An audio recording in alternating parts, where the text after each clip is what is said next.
Tom Millman, thank you for the hat. Mothman Centaur, welcome in. It is wonderful to see both of you here and all the other lovely people who are hanging out with us today.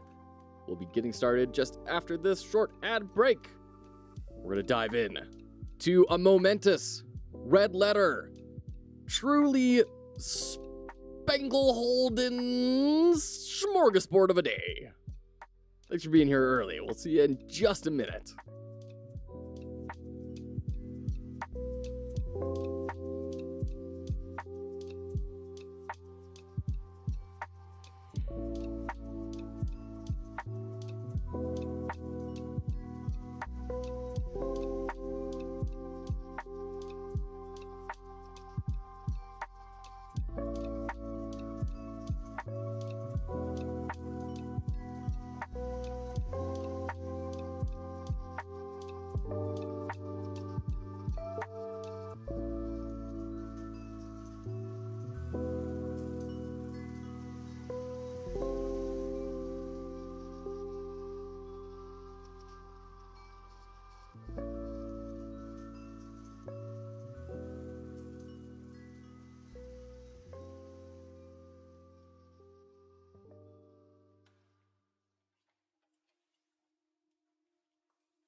Yo! Hello, everybody. Oh, man, it's good to be here today.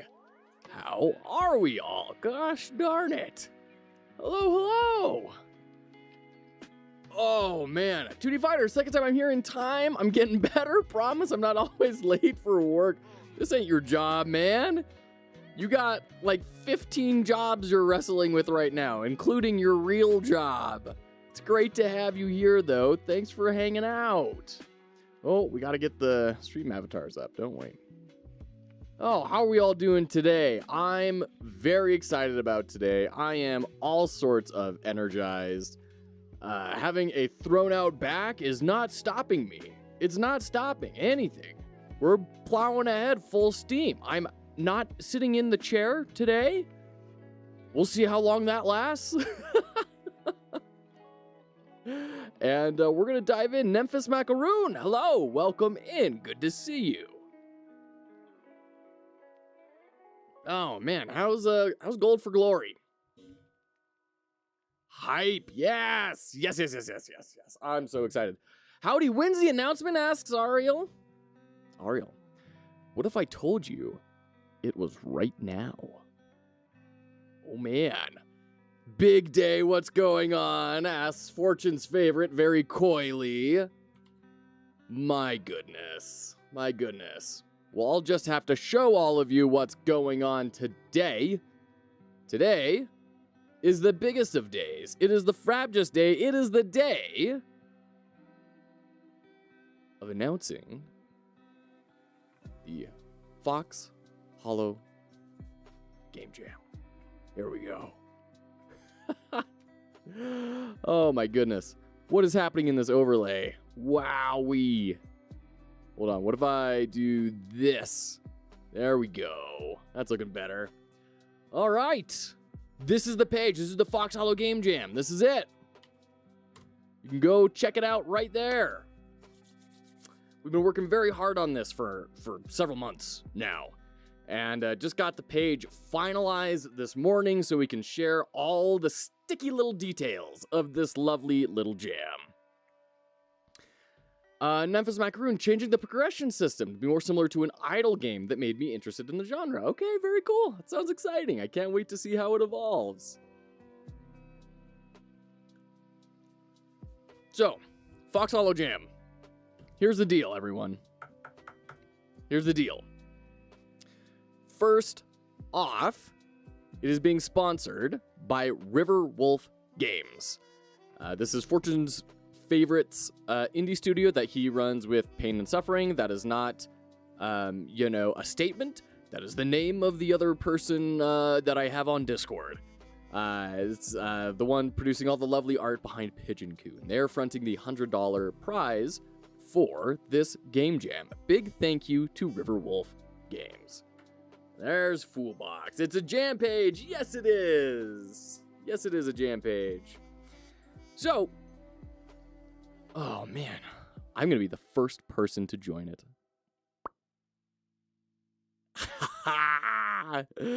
Love it. Fortune's favorite, I asked if they were sure about the name Pain and Suffering and they're happy with it. Hey, you know what? One person's pain and suffering is another person's identity. So, they got it. So to start off with here, we've got a very basic, what is a game jam, description. You probably all know about this. You can skip right past this. What makes this one different? I'll go just share the link everywhere now. Thank you so much, Foolbox. I appreciate that. Hope you're able to refuel. Hope the box is thoroughly filled. So, whereas most jams tend to be about kind of like a meme or some kind of mental health exploration is always the trope for indie games, right? And those are all great and merit us in their own ways. What we really want to do here is we want to stay true to our mission statement, which is helping people develop the skill sets they need to enter the game industry. And we felt we could take a much more deliberate approach to a game jam to really accomplish what a game jam was supposed to do, which is rapidly develop skill sets over a short amount of time. So, the way we're doing this a little bit differently is that every 3 days over the 9-day jam, so there's going to be 2 of these, 2 asynchronous critique periods where you can submit your project or your game design document. We will review it on stream. We'll discuss it. We'll analyze it. We'll critique it. Talk about what's working. What would be something that's a little bit nerve-wracking to me if I were running the project. all those fun things so that we can grow together. Because just building something in a vacuum, it doesn't really, I don't know, it can be great. But a lot of the times, you get a lot more value when you're sharing what you build with other people. Critiques, there's a reason. They are the bedstone, the very foundation of every artistic career and every design career, because you need people's input, and you need it quickly. It's not as easy as development in a lot of ways, where you can just build what people ask you to build, and then you know if it works or not. You know, you need outside opinions. So we're gonna be doing 2 of those. If you can't make it to one of those critiques, just send me the information, send me the thing that you want critiqued, and we'll do it on stream, and I'll highlight it and send it off to you. So, the theme, we're not announcing it yet. You don't get a sneak peek at the theme. The theme's gonna be announced Monday. Monday. And then, in order to join, you have to join our official Discord server. I believe all of you are, that are in the stream right now. Choose a team name if you are gonna be in a team, and then sign up. So for the rules, very basic stuff here. Very basic. We've got just follow the terms of service. No, not safe for work material. That includes, nudity, heavy profanity, extremely heavy violence, and all that sort of stuff. We're going simple here, okay? Because this is something that minors may be participating in. Keep teams reasonable. Don't bloat your team sizes. It'd be very difficult to manage in any case. If you need to leave the jam early, let people know. Stay in communication with your team. Do right by them. Don't try and sabotage anyone. That's dumb. I don't know why we have to have this as a rule. I really don't want to put a face to this. Please don't be that guy. Be positive, inclusive, celebrate everyone else's successes. And then this is the big one. This is the big one that is a little bit different from a lot of other jams. Only use assets that you created or that you've secured through We Love Indies. And we have a link to where you can sign up for that later. We Love Indies is an audio platform. They gave us a special link for this where you can sign up for free and get access to really high quality sound and audio assets through that portal. So that link is further on down the page. So if you have an art pack, don't use it. Don't use it. If it's something you have built in the past, don't use it. Only use things that you are creating for this jam. We understand that may mean you're only going to have squares or very low fidelity art. That's fine. What we're caring about in this jam is a lot more about concepts and their execution than the visual fidelity for the jam. And that's going to make a lot more sense once the theme is revealed, because it's going to be in a human-computer interaction principle, right? It's going to be based around one of these things that we talk about all the time on the stream. So it's going to be a lot less about necessarily super high-quality art, and it's going to be a lot more about having a thoughtful design at the core of things. We are going to require a game design document. It doesn't have to be something phenomenal, right? But it has the key thing to remember on the game design document is that the more clearly you can articulate what it is your game is supposed to do and how to interact with it, the more accurate our judging will be able to be. There were so many times in the Pirate Software Game Jam when I would open up a game and I could not figure out how to interact with it, and I would open up the game design document and say, oh, okay, and then I'd go back and play it and have a good time. So don't, dot your I's, cross your T's, get documentation up for you and your team. That will be helpful. Also, make it easy on us as the judges. We want to play your game. We want to enjoy it. We want to see the ideas at the center of it. Write it out so that nothing gets lost in translation. And then we need a prototype, right? Some sort of prototype, some sort of playable version of the game that focuses on functionality and engagement. Now, here's the thing. I am not Pirate Software.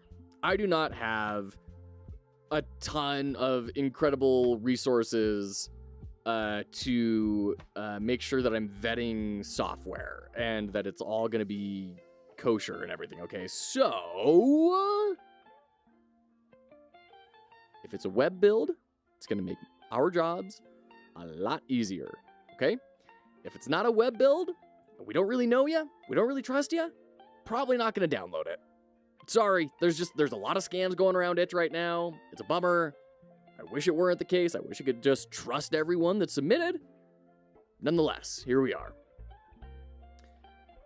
So, judging criteria. We're going to have multiple different categories for judging. There will be a grand prize, which is once again sponsored by Riverwolf Games. Thank you, Riverwolf Games. And they are going to be judging the grand prize. They're going to be doing this based on their own subjective interpretations. It's going to be based off of, can the game run? Is it going to run without crashes or errors?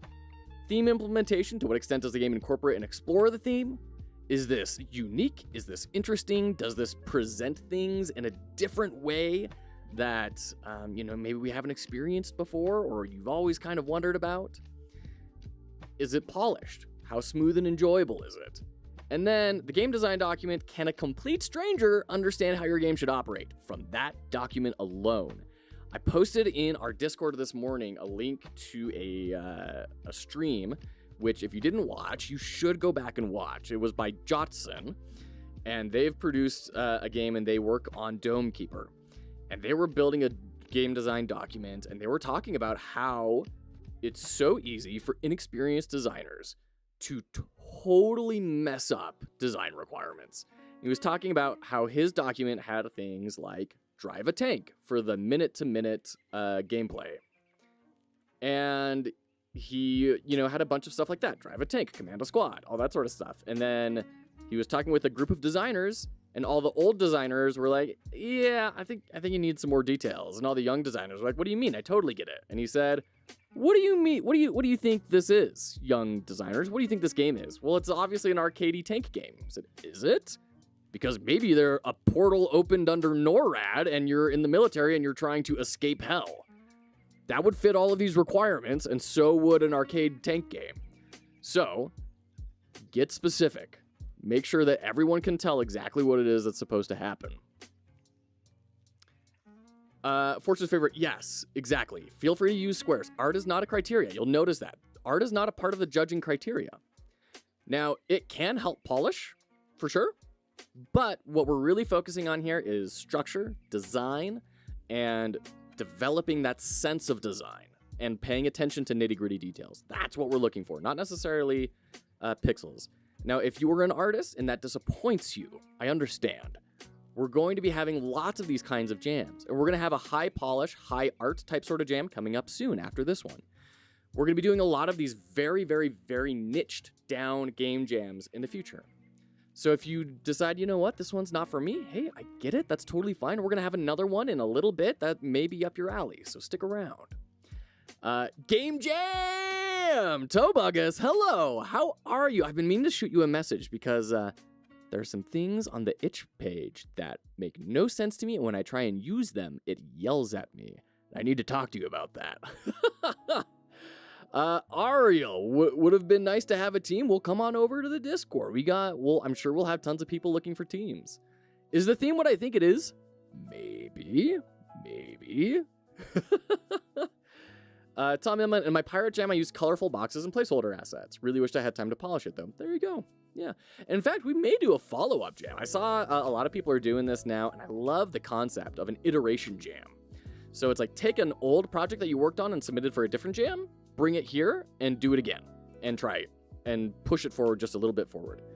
Send us a DM if you need help. I will do. Thank you, Tobugus. I appreciate both of you. Thank you. Okay. So that's the grand prize. That's the $100 grand prize to get your game on Steam if you want. And then we have many other categories, including funniest. Jump down here. Funniest, most unique, viewer's choice, and most growth. Each of the winners of these categories are going to get a $25 gift card distributed through PayPal. So there you go on that. Oh, you can't quite... Let's see. Maybe if I zoom out? No, that's not going to help. Bummer. Hold on. Where's my browser? Oh, dear. Huh. Weird. It's just clipping off the bottom. to bug us, we will not make your jam this time. Between our own game jam and LD, yes, Ludum Dare, yes. We are pretty much jammed up for the moment. We'll look forward to the next one. Yes, I didn't realize Ludum Dare was starting in a little over a week. So I don't blame you at all. Thank you for hanging out. It's great to have you. Ariel, also, can you make assets only during the jam? And can you make them beforehand? Only during the jam. Only during the jam. This is about what you can produce within a short time frame. It's not about how much you have produced in your life. We may do a jam later on that is about that, right? We may do a jam where you can open the vaults and leverage everything you have at your disposal. But what we really want to focus on is, in these 9 days, what can you make from the very beginning? So, and I know it's a little bit tricky because you then start to say, well, like, do engines count as building as your own thing? Yeah, okay. Try to keep plugins to a minimum. Try to keep all that sort of stuff to a minimum, because once again, that's the spirit of the jam. What can you do using the tools available that you have without needing to, shell out a lot of cash, right? You need to change your OBS setup? Yeah, apparently. As if I would ever make anything better than a stick figure. Hey, stick figures are great. There's many, many great long and storied products have been made using stick figures. So, we talked about the grand prize, how that's going to be judged. Funniest game, going to be judged by me. I'm going to judge which game I think is the funniest, and I have a weird sense of humor, so you don't know where this is going to come from. As a reminder, I thought that game where you were hurling the toast out the window at Grandma was the funniest thing I've ever seen in my life. So good luck. Most unique, once again, just subjectively, gut impression judged by me. Most growth will be judged by me as well, subjectively. But in order to qualify for that one, you have to submit your game for at least one of the critique sessions so that I have a before and an after to compare with, because that's the whole point of growth, right? So it's where did you start or earlier on, and then where did you end? And so you really want to get that first critique session in, because that's going to be able to show the highest amount of growth. So if you want to be in the most growth category, make sure that you get in on that first critique. It's going to be very helpful for you. And then viewer's choice. It's going to be up to you guys. We're going to play the games, and you will all vote. And the person who gets the highest ratings on the itch page gets a $25 gift card. So there you go. Your only IDE is Notepad. You can only compile the code in your head. There you go. Genuinely, I do kind of want to do like a analog game jam someday. I think that'd be fun. Very different. Might try to do a funny game just for giggles. Good luck, Foolbox. Good luck. Good luck. And that's pretty much it. Yeah, that's pretty much it. Once again, big thank you to Riverwolf Games. You're going to be starting to see a badge in the lower right or lower left corner of the screen. On ad breaks, we're going to have the bot letting everyone know about Riverwolf Games. There's a link to their itch.io page. We'll be throwing links in the chat every 20 minutes or so. And that's going to be the stream for the next, nearly 2 weeks. So I'm incredibly excited about this. I hope you are too. I think it's going to be really powerful. I think it's going to be something that can really develop a skill set that people don't tend to have, especially as indie game devs. A lot of the times I think indie game devs get in because they're passionate, but they don't have the vocabulary and the design eye to really dissect things and analyze them. And so I think this is going to be really powerful in a lot of ways. Fortune's favorite, we're looking forward to seeing everyone's creations. Yes, absolutely. Tabaga's jam. Oh, I need to make a jam emote. Yes, I do. We have like 10 emotes that we're just not using yet. I need to get on the ball on those. I've got 3, 12, 13, 14 emotes. Sheesh, that I need to get made for the channel. And that's not even counting the like standard placeholder ones that are there. Always more work to do. Always more work to do. So there you go. That is our Fox Hollow Game Jam. We're going to post that. We're going to throw it in the chat. Throw it in Discord. Mackie B. Am I pronouncing that right? Mackie B? Welcome on in. Thank you so much for joining us. How was your stream? Is it Mackie or Matchy or Moxie? Hello. Welcome on in. I don't follow you yet. I should. Welcome in. Welcome in. Welcome in. Good to see you all. How are you? I was lurking and was going to say hello. There you go. Well, welcome on in. Until you inform me on how your stream has gone. And by the way, feel free to jump. I know that's why raids are here. You get to go. You get to go take a break. So you go do that. But we've been talking about our game jam. It's going to be starting on Monday. It's going to be focused on skill development and human-computer design interaction principles. As prizes, we are sponsored by Riverwolf Games, Fortune's Favorite, and Pain and Suffering's indie studio. There's multiple categories to win. There's prizes for each of them. It's going to be a great time. We're going to have critique sessions every 3 days. It's a wonderful, wonderful time. All those who are looking for something a little more deliberate about skill growth, this is your jam. Literally. Oh my goodness. Doing some debugging. Nice. Nice. Very good. Very exciting. I don't even know. I've never followed you before. What sort of game are you making, Mackie B? Is it about bees? Hold on. Referring to Connie Dev. Good. Boy, I'm not seeing any. Hold on. Be gone, Chill Hop. So.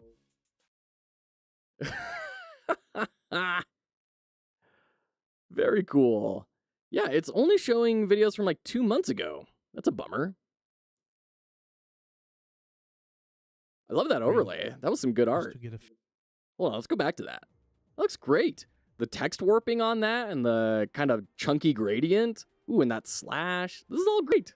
This is slick. The little spark effect there. Nice. No. Super cool. Welcome on in. It's so good to have you.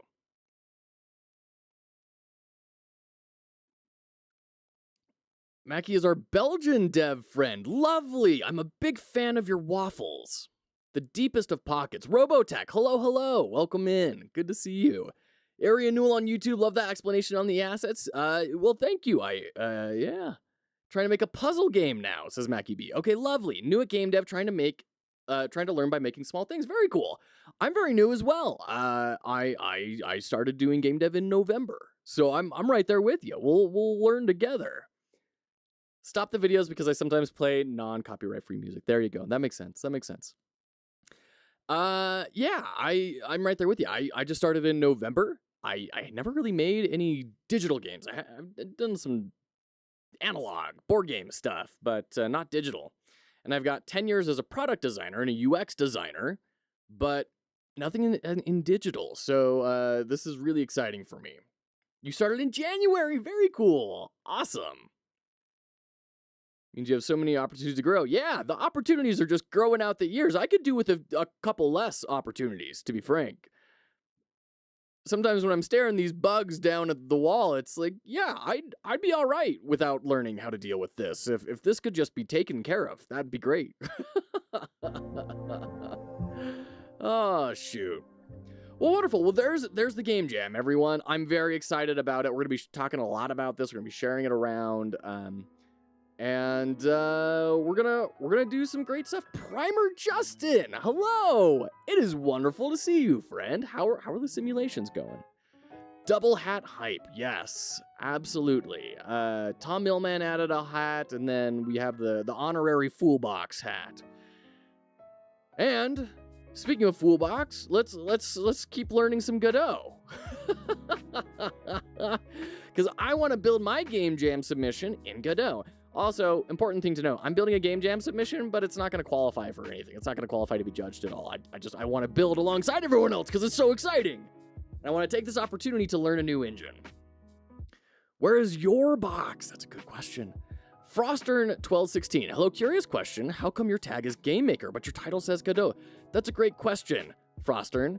The answer is that I am bad at updating all the metadata across all the platforms. We're streaming on YouTube and Twitch.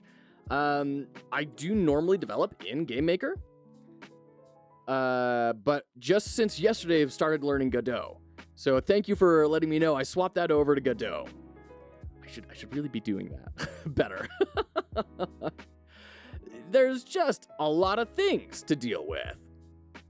Primer Justin, things are moving along. Still lots of stuff to build, but moving along. Right on, man. I can't wait to continue to see how it goes. More hats as soon as anyone redeems the channel points. Do I think I'll stick with Godot? That's a great question, Frostern. Oh, there we go. All right. Oh. Do I think I'll stick with Godot? There's a lot about Godot that is really intriguing to me. And another one, Mothman Centaur. Okay, let's get Cthulhu up here. I love an open source non-profit game engine. That makes me very, very happy. I love that exists. And I love that a major company flubbed up so that this non-profit started getting a lot of funding. That's the best part. I hope they're able to continue to improve it, because I'd love to not have my destiny be locked up in what a bunch of suits are trying to figure out on how to deliver better shareholder value. That is not my idea of a good time. So it's very appealing in a lot of ways. I don't know enough about the engine itself to know if it's going to be the end-all be-all.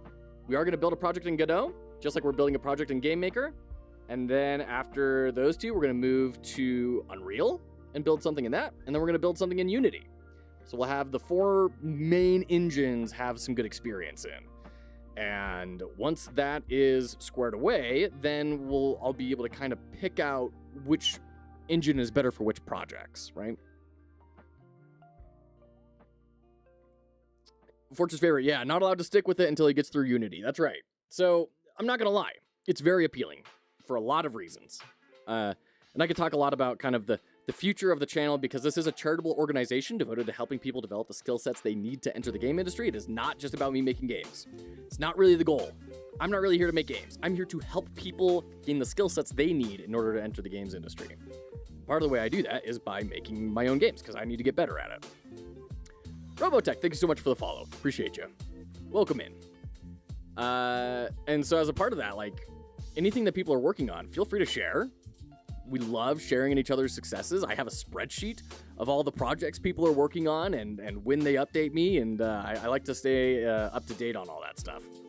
So Godot is really nice in that regard, because eventually what we want to do, what this channel's final form theoretically is going to be, is that every 3 to 6 months, a new team comes on board, we pay them a salary, and they're able to spend the time learning how to build a game. And they build something really small scope, we release it on Steam for a couple of bucks, and then they have a portfolio project, we kick them out, and then we bring in a new team.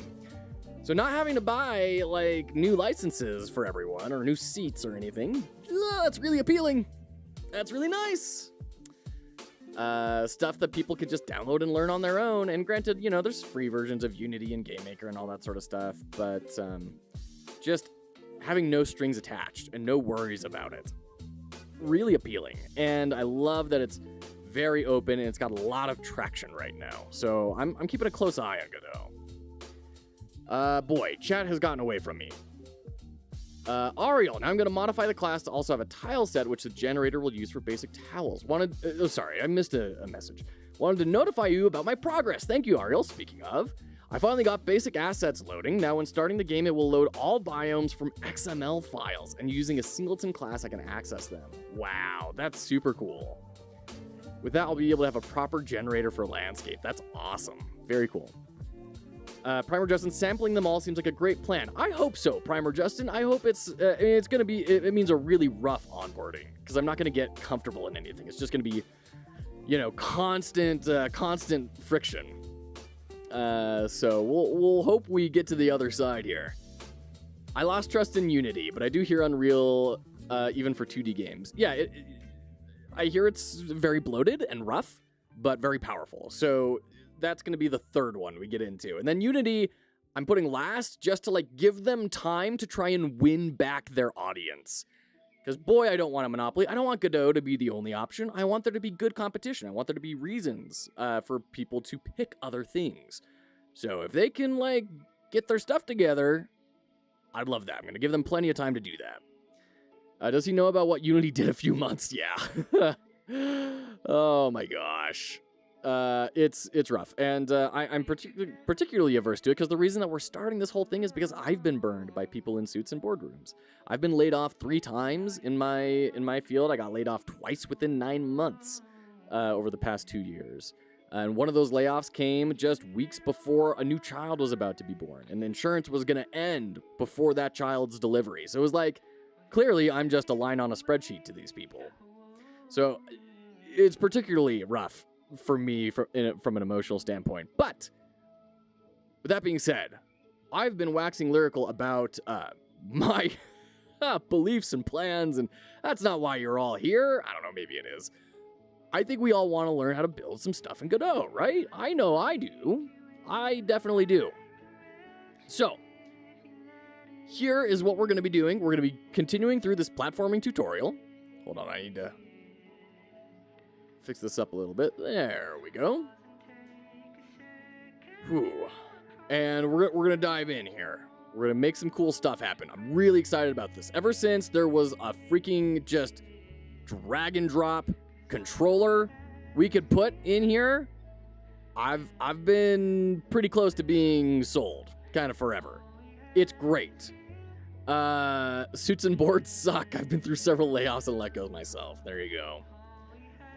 I don't know, still think there's other options. RPG Maker, GameMaker, Unreal, Godot. Some people still make their own engines, exactly, for their games. And I forgot, there's a plethora of engines. Absolutely. Absolutely.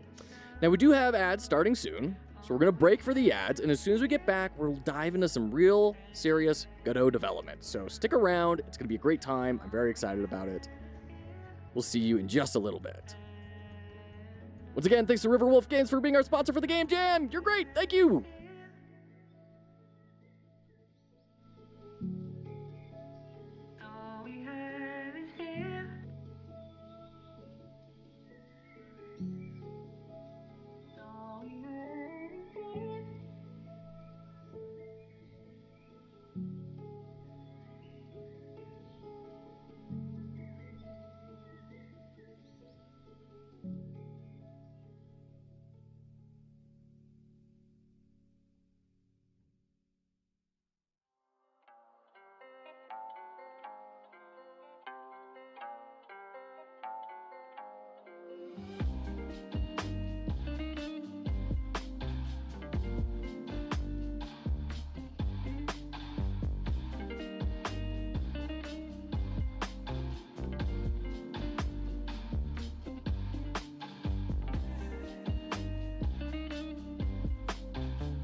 All right, welcome back. Thanks for hanging around and being patient during the ads.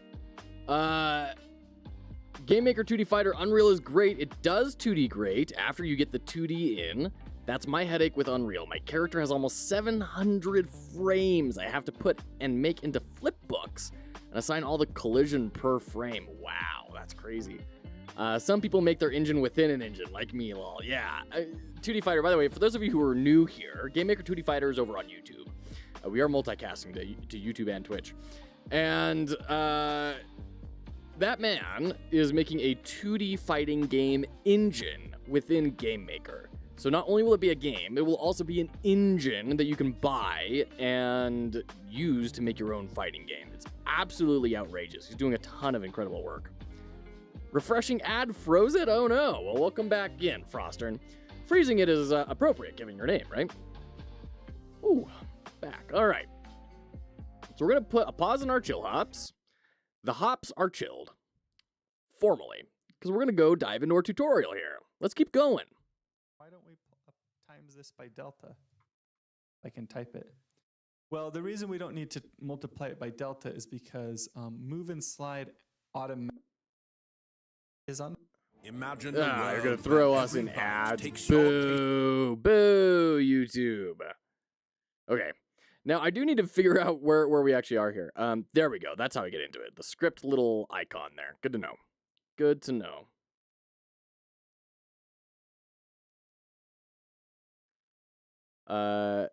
Good morning, afternoon, or evening. Does he still say that? I don't know, actually. I don't remember. We're at 20 minutes even. Let's check. Oh, YouTube, for real? Just because I go back to the beginning of the video, that triggers an ad? Jeez. Afternoon or evening, wherever and whenever you are. My name is... There you go. You got it, GameMaker. And is on floor.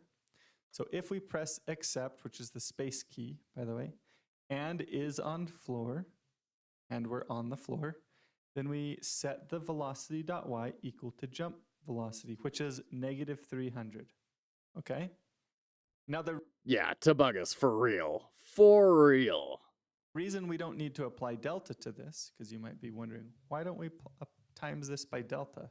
Backseat Shaman, hello, welcome in. Good to see ya. We're learning some Godot. We did an announcement of our itch page for the Game Jam.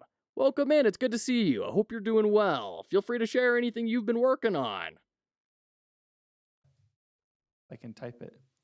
Well, the reason we don't need to multiply it by delta is because move and slide automatically applies delta. So I'm guessing move and slide is kind of like our move and collide function from GameMaker. I'm guessing that's kind of the equivalent. And this is something I actually am missing from GameMaker, is being able to hover over this and get like a little pop-out saying this is what this function does and the parameters that it accepts and everything. I know supposedly you can do control click, right? And you can open it up in here. That's good. I like that. I wish I could see a little preview.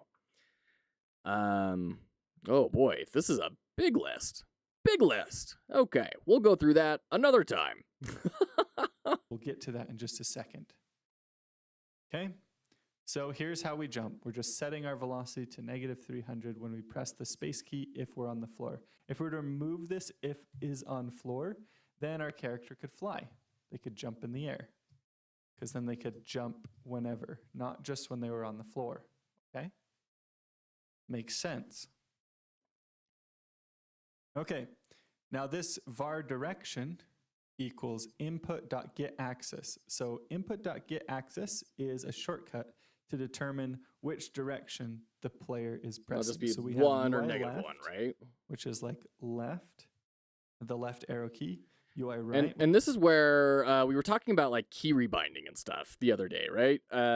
Where we could go into our settings, project settings, and then we could go to UI left, and we could add in joypads. We could add an A or D and have that function.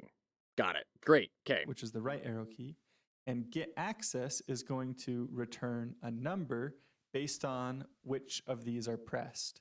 So if the left key is pressed, it's going to return -1.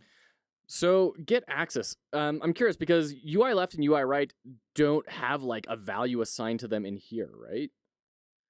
There's no like, this is -1, this is 1.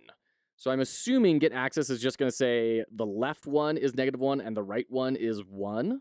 Is that right? Let's check out. Specifying 2 actions, 1 negative and 1 positive. Gotcha. Okay, great. Awesome. Understood. If the right... Going to lurk while feeding our Norp addiction. Yes! Go mine that rock. Get to the end of the apologue. Get ready for space. Thank you so much for hanging out, Tobuggus. It's great having you here. And I will definitely be sending you a message because, boy, Itch is just the error messages are not very good. So thank you so much for being willing to support. By the way, everyone, in case you don't know, Tabagas, I feel like most of the people in here are streamers. But for those who aren't, go check out Tabagas. They're great. It's a married couple doing all sorts of great indie game critique and evaluations and lots of community involvement, interviews. They did their own game jam a little bit ago. That's how I got to know them. They're awesome folks. Go check out Tabagas. What's a streamer? I don't know. My daughter has a book about one of them. It's like somewhere down below unicorns. I don't know. Even if you are a streamer, you should check them out. Yes, even if you are. Well, if you are a streamer in this community, you probably know them already, is what I was trying to get at. But yes, Foolbox is completely right. Is it a ninja? No, it's not. No, Ninja's not a streamer. He's like a variety entertainer, right? Backseat Chum and I decided to make a career move and to do a relocation prior to committing to game dev. After talking with you. Whoa! Whoa, Backseat Shaman. Hold on. Wait, hold on. It's been a minute since we talked. Hold on. Are you who I think you are?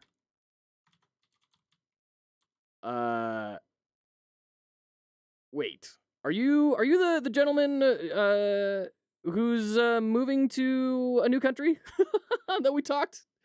We got on a phone together. All right. See you later, Tabagas. That's wild. We talked through Discord. Okay. Yes. Yeah. My goodness. That's thrilling. Thank you for sharing an update on that. My gosh. How's it going? Have you actually done the move already? Like you relocated? Captain Fubar, hello. Welcome on in. Good to see ya. New country, new adventure. Wow. Oh, that was Captain Fubar, not Backstreet Shaman. Okay. Yeah, welcome on in, Captain Fubar. We're learning Godot. We talked about we did the announcement for our game jam earlier in the stream. And hold on, let me throw the link out there again for chat to see.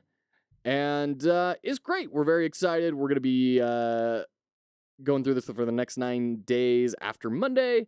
In the meantime, I'm trying to get my feet underneath me with Godot so I can hit the ground running on the game jam. Not relocated yet. That surely is going to take a while. Okay, I was about to say, that would have been fast. My goodness. Having my mindset on a goal makes things much easier. Oh, man, that's so exciting. Hey, we got to get on another Discord call. I want to catch up. That sounds incredible. Best of luck. My goodness. Thank you for sharing kind of what you're looking at and where you're looking to go. I want to hear all about it. After having more stability and a better quality of life, I'll have more time for game dev. Yeah, I definitely hear that. I definitely understand that. Absolutely. Have a nice stream. Thank you so much. Appreciate it. Thanks for stopping by and sharing the updates. So great to hear from you. Key is pressed, it's going to return +1. Now, on a controller, it might not actually be 1. It might be like -0.5 or +0.5, right? But that's not important on a keyboard. Keyboard is just you're either pressing it or you're not. There's no in between. So this will either return -1 or +1. Or it will return 0 if we're not pressing either of them or if we're pressing both of them at the same time. So when we say if direction, so this check right here is a bit of a shortcut. It's basically saying if direction does not equal 0. Yeah. They're just and so they I'm don't have to type actually so gonna much. put that in here to make it a little bit more clear. So if it's not 0, then our velocity is going to be set to our direction times our speed.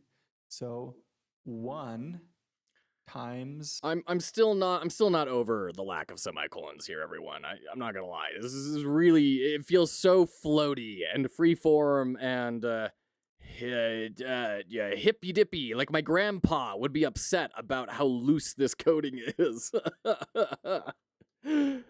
Oh my gosh. Prepare to use a bicycle to go anywhere. That's good. That's a good thing. I remember when I was freshly married, I used a little crappy little bicycle to get everywhere around town. It was awesome. I loved that. Now, do I make a small game real quick? Well, that's a great question, Backseat Shaman. Maybe you take the weekend to think about it. We'll be revealing the theme on Monday. And if you decide it's something that would be good for you and would help with that skill development, we'd love to have you. And I'd love to do anything I can to support you. 100. So, right? That would be moving to the right. Moving to the left would be negative. How long will the game jam run for? It will run for 9 days. So it's going to go from the from April 1st all the way through till April 9th at midnight. Ooh, I need to change that. It should be 11:59 p.m. I'll make that change. So basically, it's the 10th. It will be the cutoff there. So it's 9 days. Every 3 days, we're going to do a critique where you can submit your stuff and get an opportunity to, have your design, your prototype, whatever stage you're at, critiqued so you can improve upon it. So this is a jam really heavily focused on skill development. I really wanted to be very deliberate about how do we nurture people's abilities to execute on things. A lot of the times, as indie game devs, we get into this because we're very passionate about it, but we kind of lack the design eye, and the vocabulary to be able to tear apart a design and discuss it meaningfully. So this is a part of what we're trying to do to help with that. We are going to have a bunch of different prizes. We have a grand prize of $100 sponsored by Riverwolf Games. Thank you, Riverwolf Games. And we've got 4 other categories that are going to be $25 gift cards for funniest, most unique, viewer's choice, and most growth. So definitely, it's going to be a good time. I'm really excited about it. Small game, so resolution 200 by 300 pixels. That'd be a fun theme for a game jam someday. Like, you have to make a game within a 100 by 100 square. Good luck. That would be a really fun design constraint. Do you mean I can draw and design a game on OneNote using a digital pen and submit my designs to receive feedback on the... Yeah, absolutely. Any good critique is going to meet you at the stage of fidelity that you're at, right? And we're going to talk about critiques during this jam of like how to solicit a good critique and how to give a good critique. Because that's another thing is like, boy, it is hard to solicit and give good critiques. So it's another skill set we want to build here because it's totally foundational to your ability to execute on something with any amount of creativity on it. There's a low-res jam. I participated 2 times. Awesome. Very cool. I've seen a 2-pixel game jam, by the way. Wow. That's wild. That's super cool. So yeah, if you've just got some sketches and stuff, send it over. We'd love to talk about it. The thing is, there needs to be enough that there can be a meaningful discussion around it, but that doesn't have to mean high fidelity. It just has to mean enough written or that you're able to discuss yourself and say, here are the artifacts that kind of represent what I'm discussing so that we can talk about it. If all you send is like a smiley face, then, well, okay, there's not really a lot to talk about. But if it's like, okay, this smiley face is actually a level, and this is the way that the character will traverse around it, and this is all just a sketch right now, but you can kind of get the idea of, the smiley face is ice, and then the eyes are the goals. You're trying to slide a ball like an arcade game and slide the ball through the smiley face into the eyes. Okay, now we can start having a discussion, right? Ooh, the new screenshots are out for Block Shop. Congrats, Foolbox. That's awesome. That's super cool. Those screenshots are such a big upgrade. Oh my gosh, I couldn't believe that. It's wild how much that is amping up the polish. My current enthusiasm lasts until Monday. I'm coming for that $25. I'm excited. Can you share? Of course you can share, Foolbox. Absolutely. Please share. I would prefer it if you shared. If you don't share, I'm going to have words with you. 1 times 100. So that would be negative 100. And that's what allows us to move left and right. Then for... Swap hats. All right. Bye-bye, Cthulhu. Oh.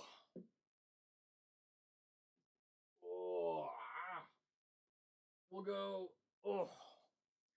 go baseball cap. Go for a nice little contrast there. Difference.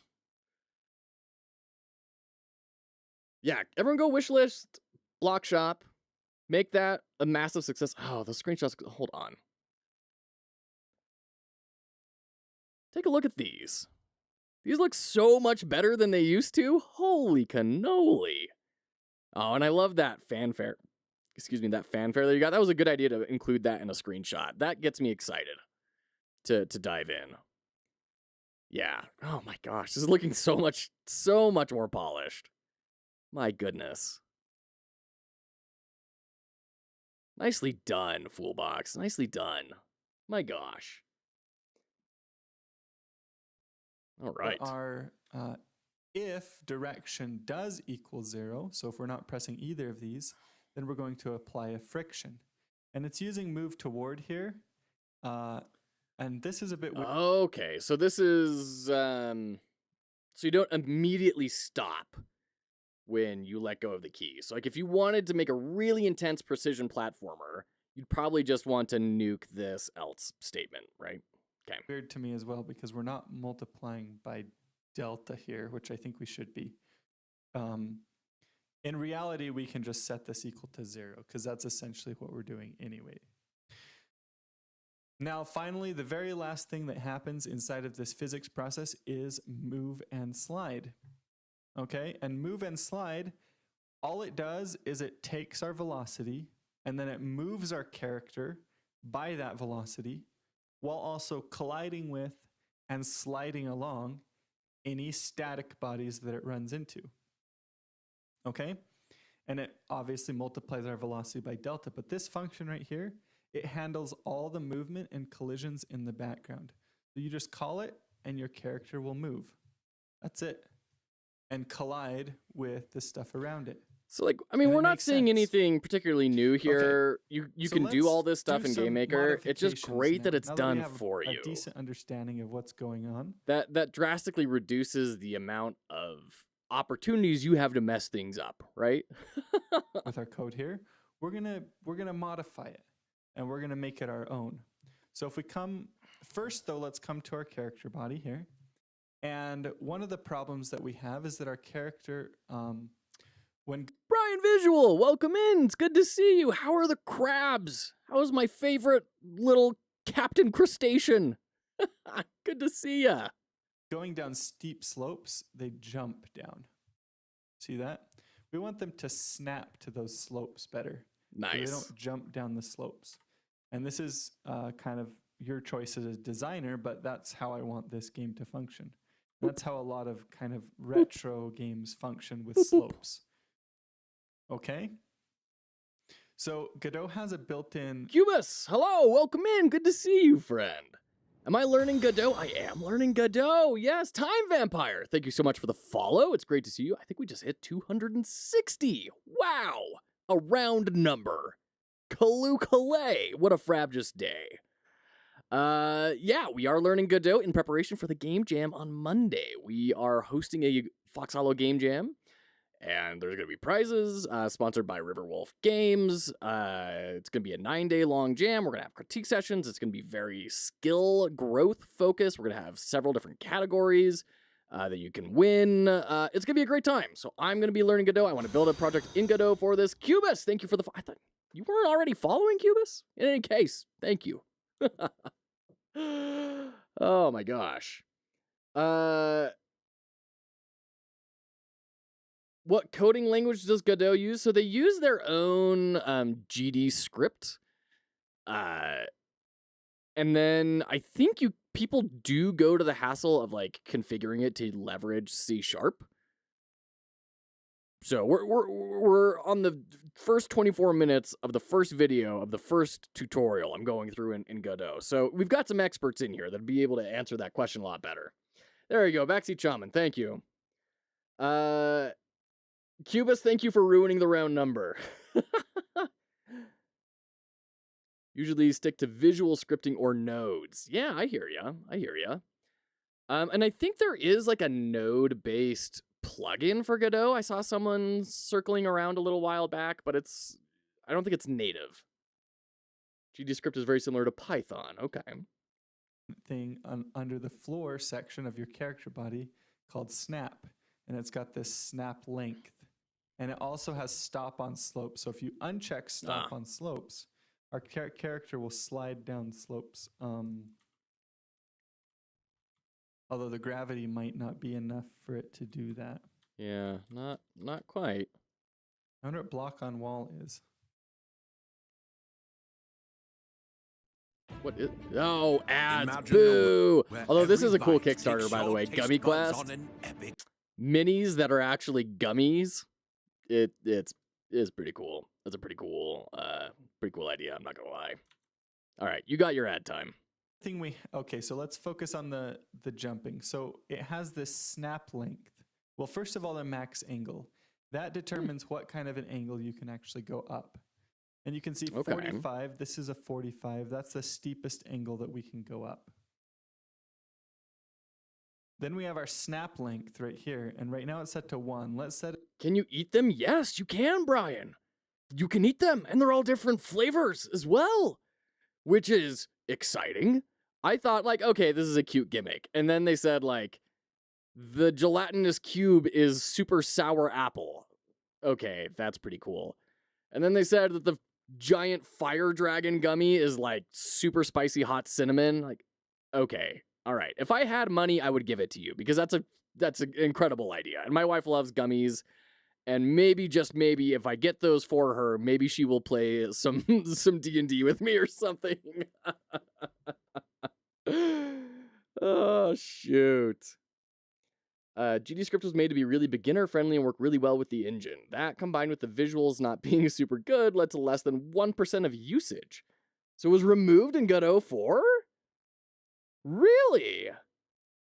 Do give the language a try. Wait, what?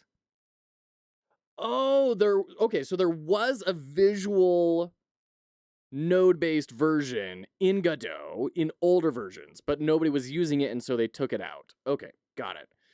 Yeah, I used GameMaker's visual node-based programming for a little while, and it was good.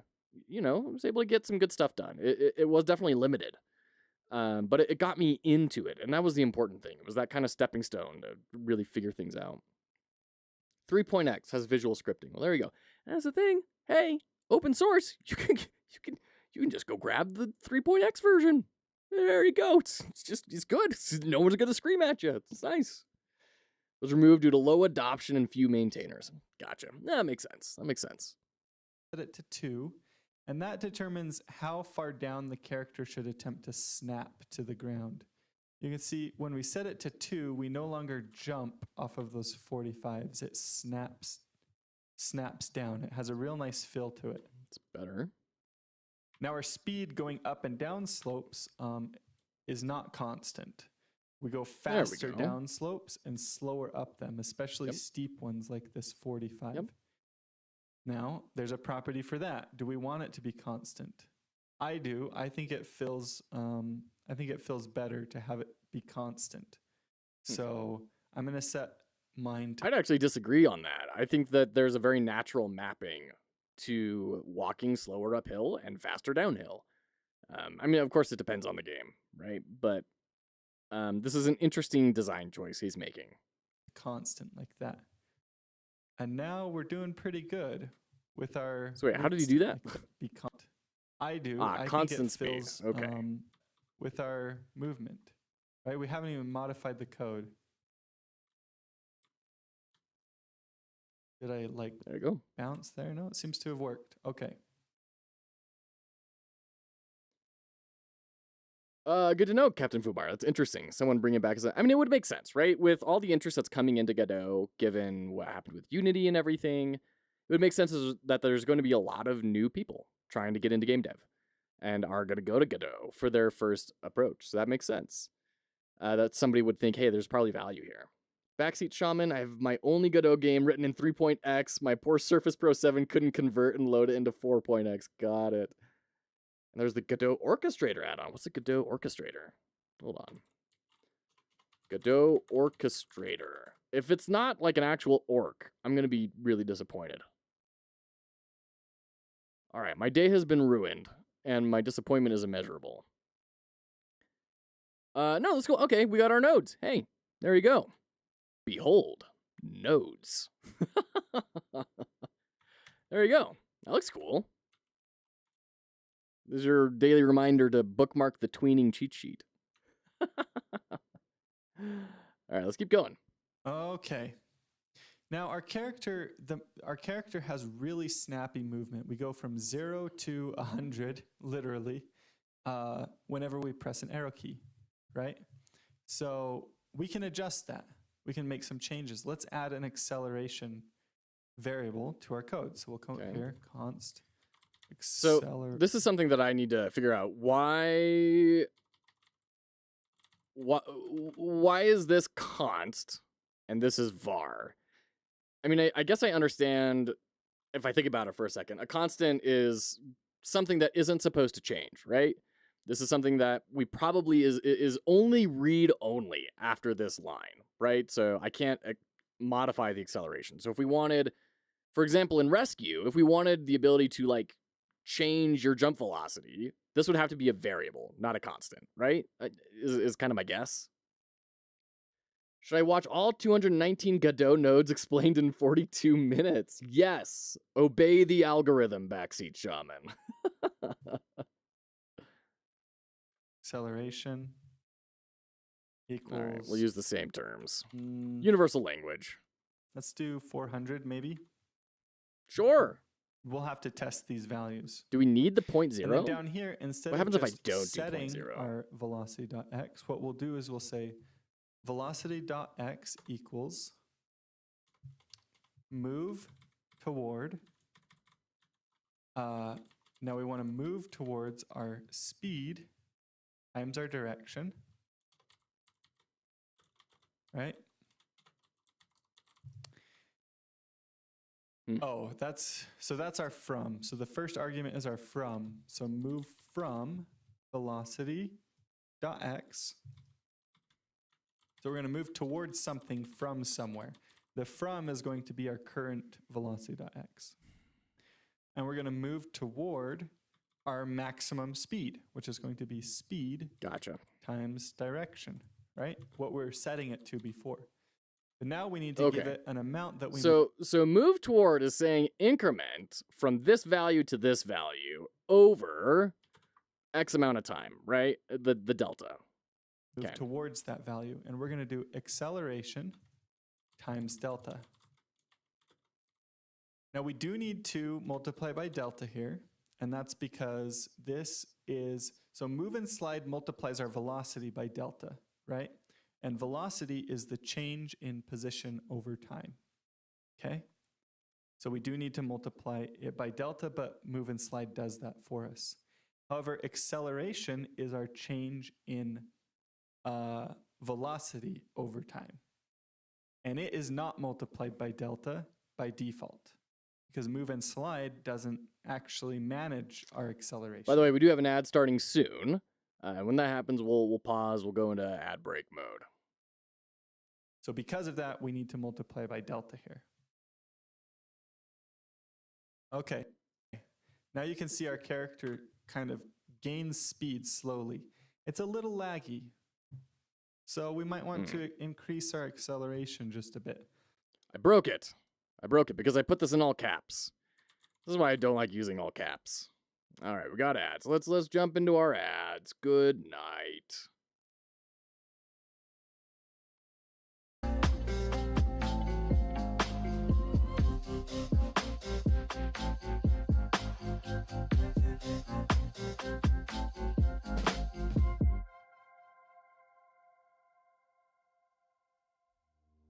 So it's a little...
Alrighty, welcome back. I am sitting down now because ouchies. Alright, let's keep going. A little bit snappier. Our character also doesn't have any sort of friction. So we can change this to handle that as well. So we'll come here. Const friction equals 600 as well. And then we'll come down here. We'll say move toward. Where are we moving from? Velocity dot x. Where are we moving to? 0. Right? This is our friction. And then friction times delta. Friction is just another form of acceleration. In a sense, our friction is also our change in velocity over time. And gravity is also change in velocity over time. They're just different applications of that, right? Gravity is our change in velocity over time. Okay, let's see how this changes the feel. Backseat Shaman, if foxhollowgames would host periodical brainstorming sessions among the community, I would definitely want to join. Just an early adopter message. Well, thank you. Thank you. I appreciate that. I've actually been sending out polls on YouTube every now and again. And one of the ones I did recently was like, what's your biggest obstacle in terms of game dev? And the one that got the most upvotes, weirdly enough to me, because like, boy, I don't have this problem at all, which maybe means I shouldn't talk about it. There's probably better people to address how to resolve it. Is having ideas. How do you come up with ideas for a game? And they say like, yeah, I just jump into building stuff and I build out a menu and I build out mechanics, but then I'm like, I don't know what this game is. I guess I'm just gonna go code some more stuff. And it kind of blows my mind because I'm such the other way around. I'm wholly centered around design. So yeah, people have said that our whiteboarding sessions have been helpful. Maybe we do some more like community whiteboarding sort of stuff. I'll have to think about that. Yeah, thanks, Strawman. I appreciate that. Let's see where this takes us here. Okay, we've got some build up, we've got some slow down here. We're going on our curves. All right. That's a little clunky right there. I wish we could like rotate the character to be, I mean, I'm sure there's a way to do that, to snap the bounding box of the character to the terrain. That'd be cool. My concern is I'm not totally grokking move toward here and how we're leveraging it. I guess if we're not holding in a direction, then there are two states we could be in. We could be either moving, in which case we have a velocity x pushing us somewhere, and then we progress to friction times delta, 600 times delta, and then move and slide. And I'm assuming velocity.x is a built-in component. Yeah, okay, good. Cool, that's great. I'm very happy about that. So how does move and slide work? Moves the body based on velocity. If the body collides with another, it will slide along the other body rather than stop immediately. Remember, this is a safer work stream. If the other body is a character body 2D or rigid body 2D, it will also be affected by the motion of the other body. You can use this to make moving and rotating platforms or to make nodes push other nodes. Modifies velocity if a slide collision occurred. Okay. So that's why we're not passing anything in, because it's just reaching for velocity natively. So we're modifying velocity x, but it seems like we're going to be like, it seems like the value we're moving towards is crazy high, unless delta is like a fraction. If it's a fraction, then I guess it, sure, it'd be a smaller number, but I don't know. Seems weird to me. I'm not creative enough for design. I'm just a coder, says Robotech. See, I hear that all the time. But I think it's so wrong, because coders leverage all sorts of creativity in order to code things, right? Like, you're not just building widgets in a factory. You are having to leverage your brains and come up with creative ways to fit things together and think abstractly about how things, are supposed to function. That's what design is. It's the same thing. I don't know why we draw these weird lines around this. Curious, I totally agree. Backseat Truman, I need a team. I decided to speak up online until I find my people. Very cool. Delta is time since last frame, so 1/60th. That's right. That's right. And is delta a built-in thing? I don't think so. Is it a built-in thing? I control click it and it doesn't do anything. Can I do like a control shift F? Yeah. Delta. Where's delta being like defined? Nowhere. So it has to be like a pre-built thing, right? Is that in our project settings? Delta. Delta. Application run? No.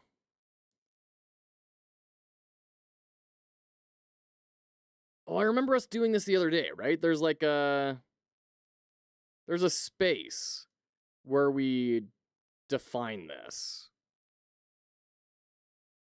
Is it in common? Yeah, physics ticks per second, right there.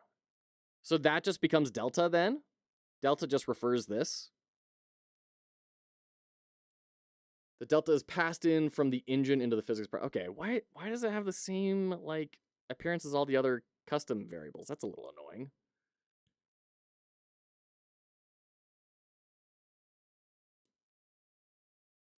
Okay, all right. Okay. I hear all of you. Thank you for helping me out and helping an old man learn a new trick. It's weird to me that like it's got the same visuals as these other things. I think that's what's tripping me up. If this were color coded or I could control click it or something, it would make more sense. But now I just have to kind of manually remember that. Okay, great. Pulling us down. Acceleration pushes us forward and friction slows us down. Okay, underscore process equals called as fast as possible. Physics process called 60 FPS as defined in project settings. Okay, cool. Thank you, Captain Fubar.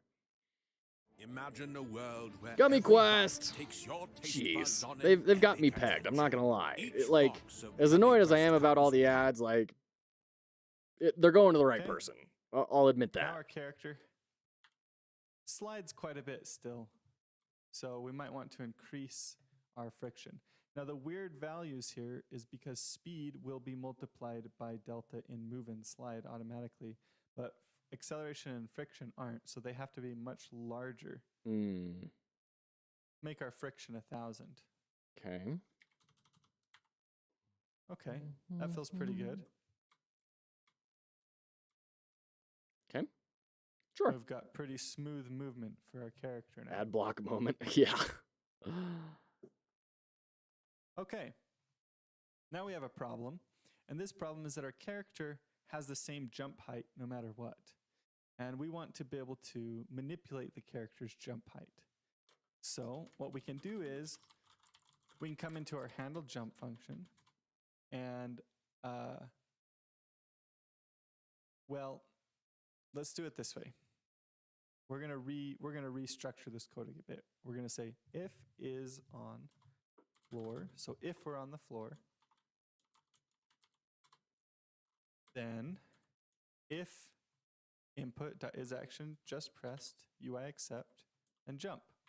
Okay. Else. So if we're not on the floor. Gotcha. I was wondering, why are we Or in doing the air. it this way? Okay. If Now it makes input. sense to a certain degree. That is action just released. UI accept. Velocity.y equals jump velocity divided by 2. Okay, so if we're in the air and we release the jump key, then we set our velocity to half the jump height. Okay, now try doing a short jump. I broke it. Hold on. I broke it. Close. Close the program. Boy, that really crashed. Okay. Where's my missing the colon there. Okay. Unindent doesn't match the previous indentation level. Doesn't it?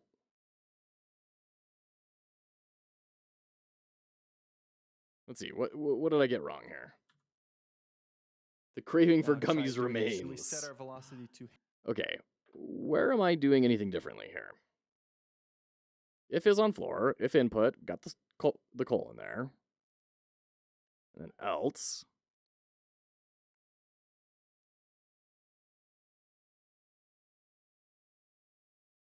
If colon. There's a space in front of your tab? I don't think so.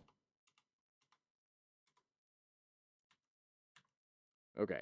Was it back here? That might have been it. Yeah, there we go. Okay. That's something to keep an eye out for. When it's all loosey-goosey like this, that's really important. Okay, good. Lesson learned. Good. Whoa.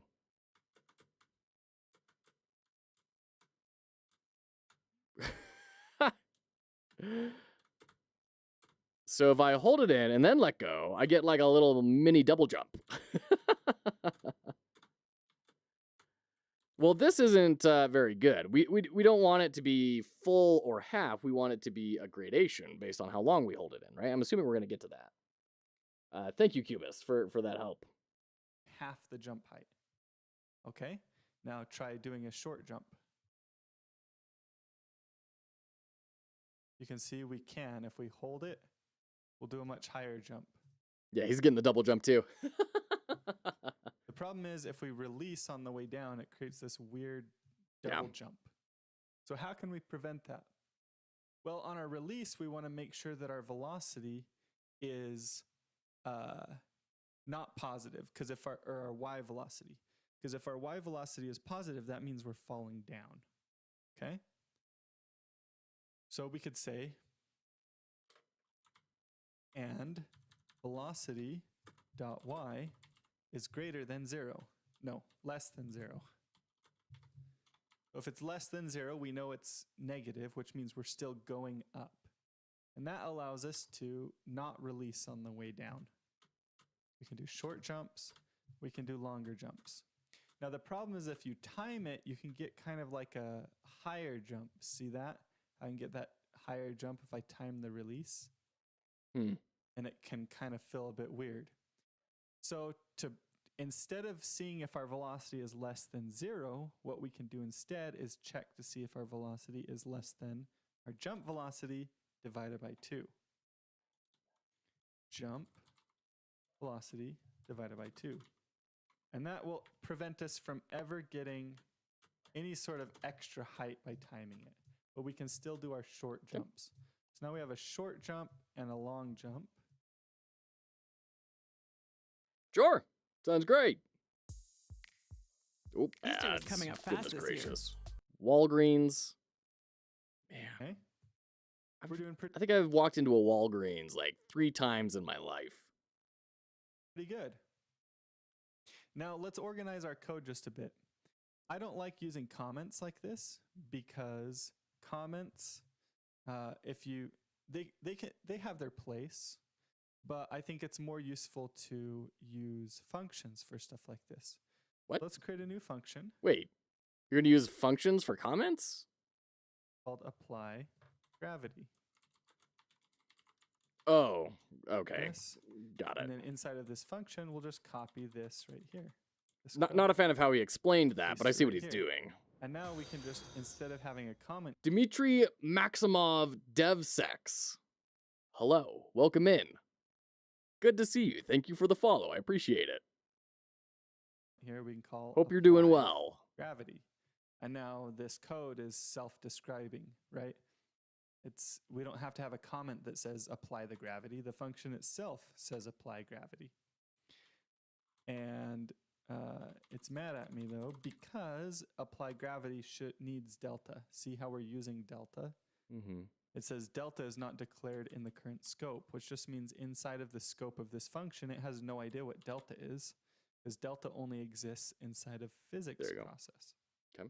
But we can pass. That's good to know. Delta only exists inside of physics process. So if we wanted to reference delta outside of one of these process functions, it's not going to work. So that comes packaged along with this. That's good to know. That's a weird thing. It's good to know. Pass it in. Delta and delta. So we're passing that information into this function now. So now it has access to it. Now we have our jump check. So let's create a function called handle jump. And it doesn't need delta, so we don't have to pass it in. And then we can copy this code right here inside of that handle jump like this. And there we go. I'm going to maximize this so it's easier to see. Now we have typo. We're getting Got it. Access to our direction. I don't like calling this direction though. I prefer to call this our input axis. No. Okay, we're So getting let's really replace nitpicky here, direction but with input sure. Axis. And then we're going to separate out these two things into accelerating the character and applying. I mean, I understand that we're trying to make a universal language, and that does have a natural mapping, right? Input access equals input.get access. Like, I get why he's doing that.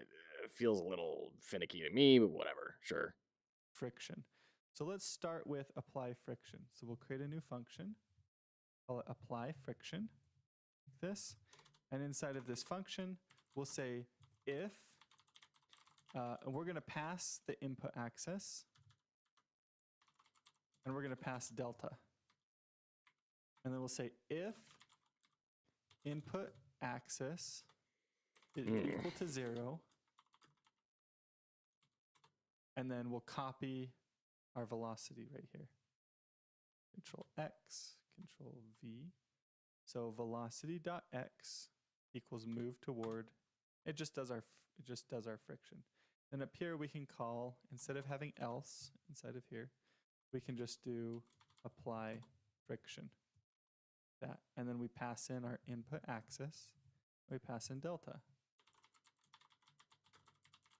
Sure. Now Okay, makes sense. But not least, we need to accelerate the character. So we're going to call this apply. What should we call this? We have apply gravity. We have handle jump. What about acceleration? Call it handle acceleration. Why are we doing handle? What? Maybe. And this is also going to need an input apply. Axis. You're using apply everywhere And else. it's going to need delta. Okay, it's not. I guess it's kind of a player input, so you have to handle it the same way you handle the jump, but handle acceleration. This is what you get up to on these streams. If you want to hear an old man yelling about words, you're in the right place. Now our code, inside of the physics process, we apply the gravity, we handle the jump, we get our input access, we handle our acceleration, we apply the friction, and we move and slide. So our character. Okay. Oh, we need the colon. Okay, that's gonna be syntax I gotta get used to. Okay, we haven't lost any functionality, and we have parsed out the code, and it is nice and legible. It's great. Love it. That's where you just divert from the tutorial and see where it takes you, says Cubus. Yeah, I'm going to go through this tutorial, and I'll be doing a lot of this offline over the weekend and everything, and maybe I'll even get a little pseudo version of Rescue built out, so that when the Game Jam comes, I'm not going to be building a platformer. I'm telling you that much, because I know what the theme is. Once again, I'm not qualified for judging, for judgment in the Game Jam. I'm just doing it to have fun. But I'm not going to be building a platformer, so I got to figure out my own stuff too. Our code is pretty clear, pretty clean. It might be nice Best way to learn is start with a tutorial and end somewhere else. There you go. to have a slightly faster acceleration still. Set it to 800. Introducing ergonomic. No, I don't want ergonomics. My back deserves pain. All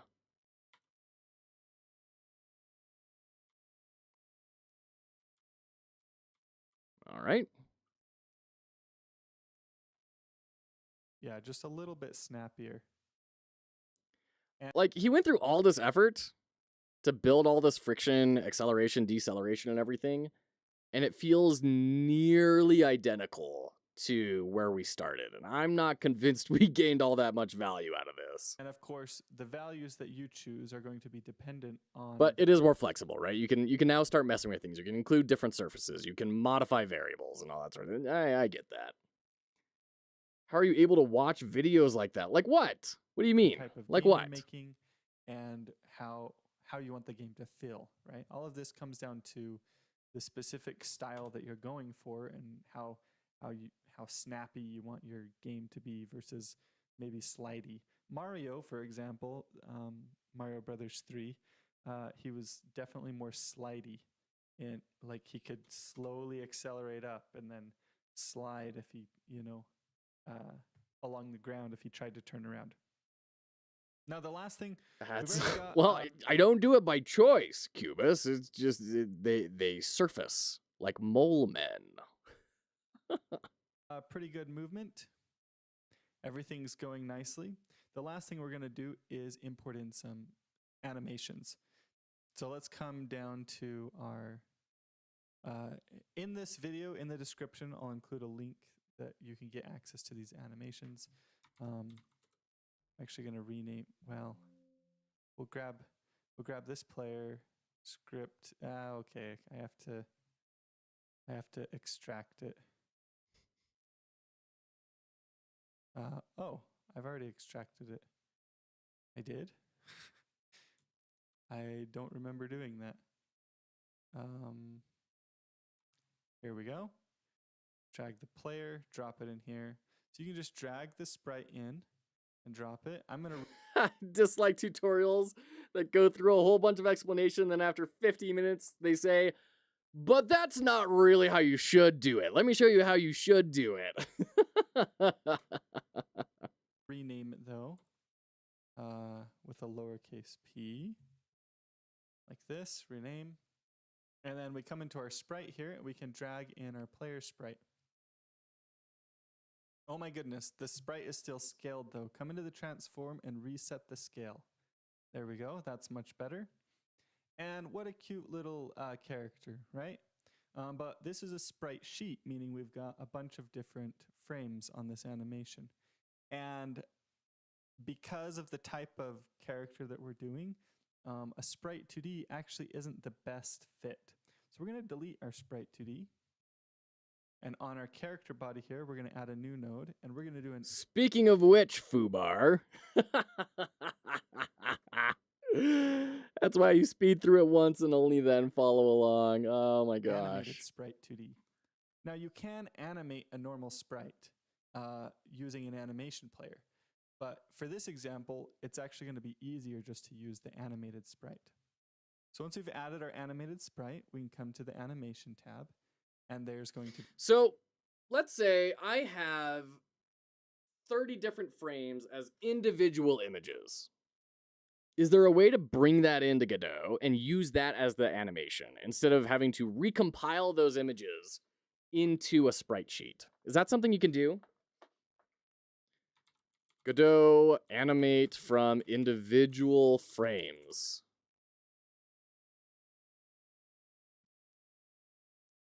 Not really, it looks like.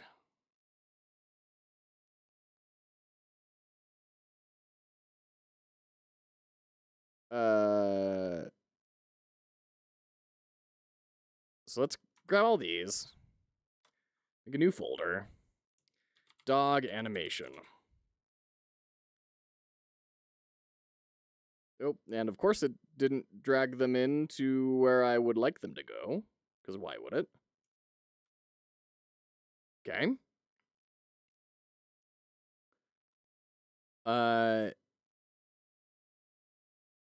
Yes.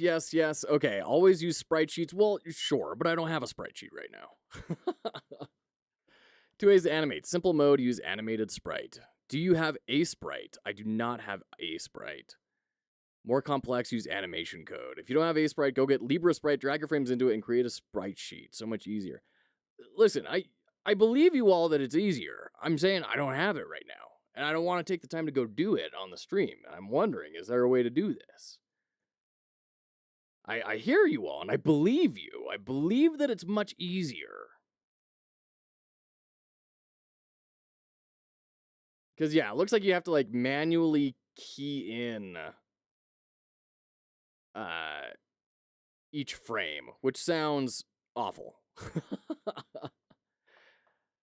Wait, you want to create a sprite sheet? I mean, it would be great to have a sprite sheet, but just, you know, this is our first game that we've made, and my wife did not create a sprite sheet. So I've got a bunch of individual images. I was wondering if I could make that work easily, but I can also just recompile them off stream. You can do that. That's more of a function of a graphics application. Okay. Sure. I mean, yeah, I mean, it wouldn't have surprised me if there was a way to say, like, this has all of these different sprites, right, inside of it, and you can assemble it in engine into a sprite sheet. But that's fine. That's fine. We can do it later. We can do it. We can do it not live. Okay. Great. Hey, we have ads coming up. We're gonna take a quick ad break. Use an animated sprite node. Well, all right. Let's check this out. Animated sprite 2D, right? I'm assuming that's what we're looking for.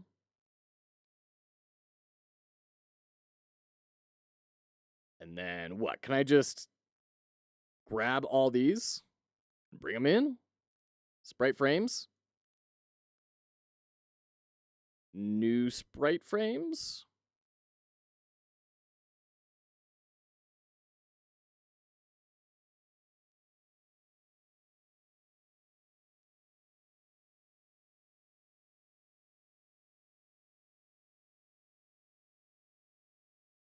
Okay.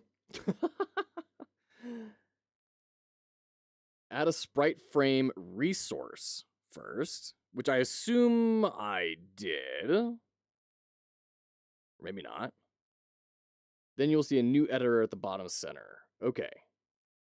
And then you will get the, okay. All right.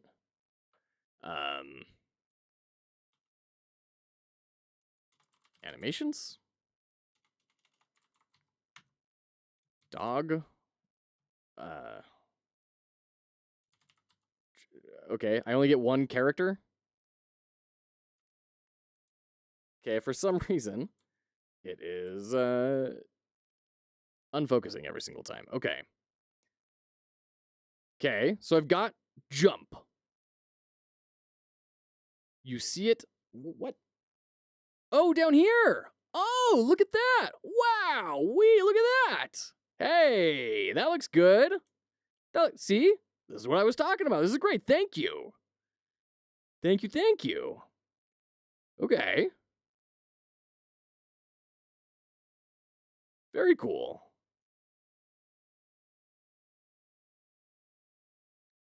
Oh, goodness, ads. All right, we're going into ads. We'll be right back. Thanks for hanging out, everyone.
All right, welcome back. Oh boy, well, let's just blast out the camera. All right. Cool, there we go. Whew, we are entering the final stretch of our stream here. This looks promising. Thank you for showing me. Oh, and it's not showing up on the screen either. Oh, there's our problem. Goodness. OBS. There we go. Now everything is a lot more visible. Cool, this is great. Hey, this is awesome. Thank you for showing this to me. I am definitely going to go through and check this out. In the meantime, we had another indie developer reach out to us asking us to play their game and give it a run through and an analysis. So we're going to go do that now. We're going to go do that. It's very exciting. This one is called Null Gravity Labyrinth. I'm going to post the link in chat. It's on Steam. Okay, now, so for the jam, all sound effects need to be custom made. Yes, or be sourced from weloveindies.com. Either way. That's the only asset packs that we're allowing for this one. Yeah. And We Love Indies has a ton of really good asset packs. There's a link in the Game Jam page itself to get a free account set up there. It's really good. It's specifically geared towards game, music, and sound effects. It's a great resource. Yeah. Okay, so this is Null Gravity Labyrinth.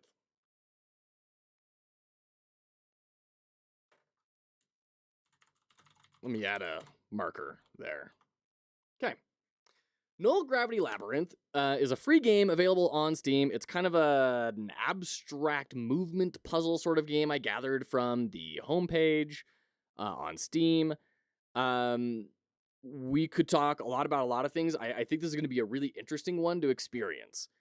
First off, we're going to talk typography, because we always do. It's always the first thing we talk about on these is typography. So we've got Null Gravity Labyrinth, programmed by Vincent Vogel. We have levels, high scores, settings, and quit.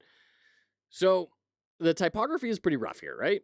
We've got this really heavy kerning between the letters that makes it this whole thing, which is the title of the game. That's the thing you want people to really solidify and have a strong visual memory of.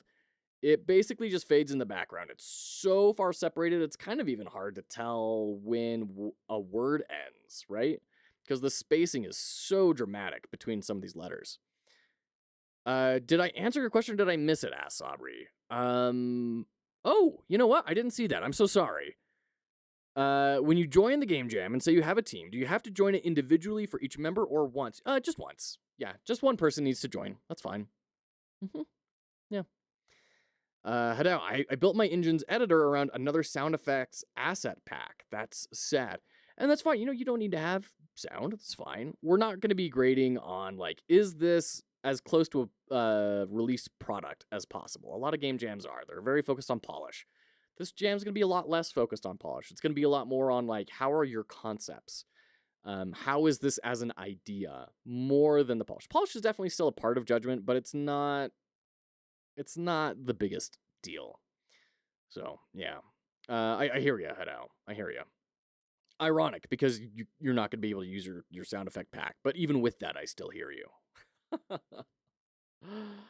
But yeah, I mean, if you want to, we can talk about it and see if we can find a solution for you. And then we have programmed by Vincent Vogel. And this is all of a sudden a lot more legible. And so my eye kind of sees this. It glances over, hits here. And this is kind of the first thing that I see. And then I go to high scores and then quit. And it takes me a little bit to circle around and get to levels. Now, this is an interesting composition, right? This is a very interesting composition with the points leading to the different buttons. I do think this image could be shrunk down a lot so that, like, if we take this into Figma, let's play around with some stuff real quick.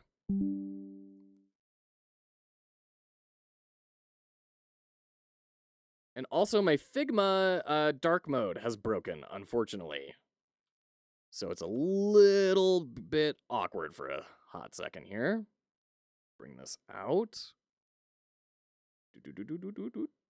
Oh, where? God, OBS, you're so weird sometimes. I can never figure out how you're going to scale. Okay. So if we just throw something down right there, right? Lock that. lock the background. I'm going to screenshot this icon. Paste it. And honestly, I think that's a pretty good size to start off with. We're going to throw a square down and bring this right here. Now, we're instantly starting to get a little bit more visual cohesion, right? Scale it up. I'm going to throw some more gray squares down here.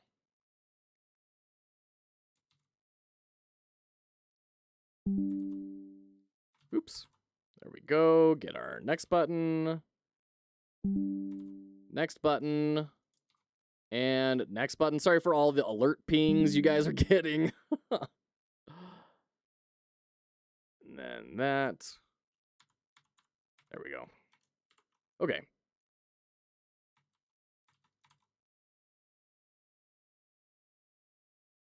Levels, high scores, settings,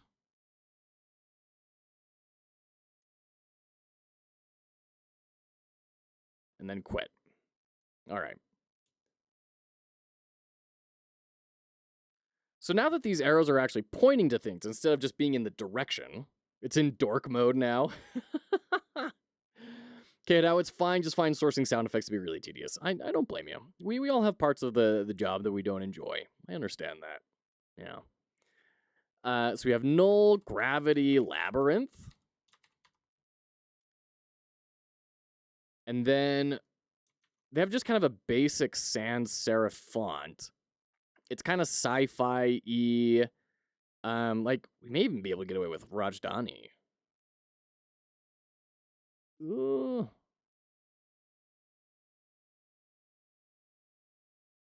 Rationale.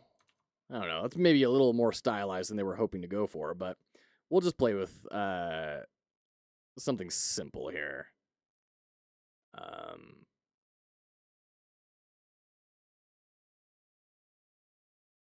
You know what? We'll go Roboto. We'll just go classic. Now, why can I not modify our font width? Huh. How strange. Why is that grayed out there? I've never seen that before. And we could even do a text transform. We could even throw this into, like, all uppercase, right? And then bring this down, and then we have programmed by Vincent Vogel. And then we can shrink this down a bunch.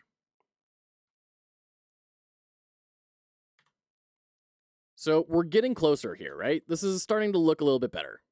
There's a much more clear visual hierarchy, much more clear shape language that's being established. If I can kind of move all these. One thing I'd really like to do is kind of get a shape being built. Like, I'd love for there to be a shape right there being set up by all of the UI elements, right? So we bring that in, and then we'll shrink the size down just a little bit. Oops. Oh, bring it back up a little. And that's looking pretty good. And then we bring this in. So now we have this feeling of a square being brought in, right? I think that's all of a sudden a much better composition. And I haven't even really changed anything about the layout. It's just refining typography, shrinking some stuff down. I mean, layout, I guess, changed a little bit, but still definitely maintaining everything about the original screen. This isn't a wild iteration, right? So you can see how fairly simple revisions can lead to really big improvements in your game's aesthetic, right? Okay.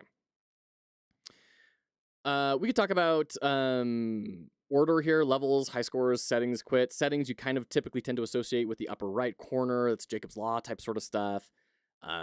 Quit, you know, you may want to feel a little bit more destructive, have an icon with that of like a door or something, or some way to really quickly parse out that that's quit.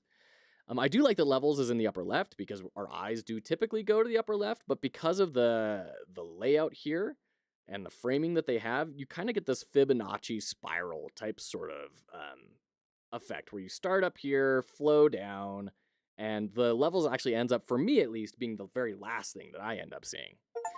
So let's go in here. So many achievements. You get an achievement for opening the game. Okay.